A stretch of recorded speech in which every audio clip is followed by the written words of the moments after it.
on fait bien la différence à l'école Intuit Lab entre le programme pédagogique et le projet pédagogique. Qu'on fasse du motion design, du design digital, de la communication visuelle, du design produit, encore une fois, tout est relié et j'ai envie de rentrer un peu plus dans le détail de chacune de ces compétences transversales. Donc, à la base, en effet, c'est le fait de la capacité à cerner en fait un problème, c'est-à-dire d'identifier et d'anticiper notamment sur des besoins. Nous sommes surtout des créatifs qui mettons notre créativité au service d'un projet pour proposer une solution justement.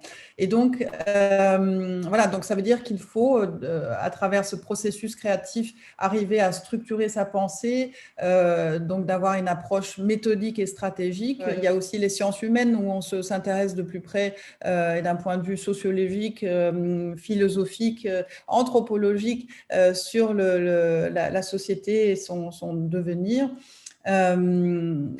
Être force de proposition, on l'a évoqué, mais d'assumer ses choix aussi, c'est-à-dire d'avoir une certaine audace dans les décisions et les choix qu'on fait. C'est quand on est dans un domaine créatif, il n'y a jamais une seule réponse possible. À un moment donné, voilà, on a élaboré son concept et il faut l'assumer jusqu'au bout par rapport aux choix qu'on a fait. Il y a beaucoup de projets qui se font à plusieurs teams, donc des étudiants, des teams composés de plusieurs étudiants. Donc là, c'est important, en effet, de favoriser la pensée collective.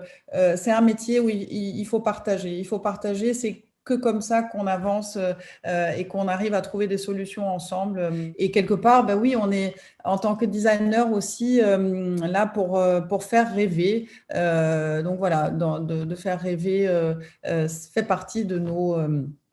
je veux dire, de nos missions. Pour résumer tout ça, j'ai envie de citer un grand enseignant de l'école de Bauhaus, du Bauhaus, qui est Laszlo Moholy-Nagy, et qui disait en fait, le design n'est pas une profession, c'est une attitude. Et c'est vrai, c'est une attitude, c'est un état d'esprit, et c'est exactement cet état d'esprit qui fait partie, qui est vraiment l'ADN de notre projet pédagogique et après, voilà, qui se développe en fonction des besoins et des compétences requises dans chaque spécificité.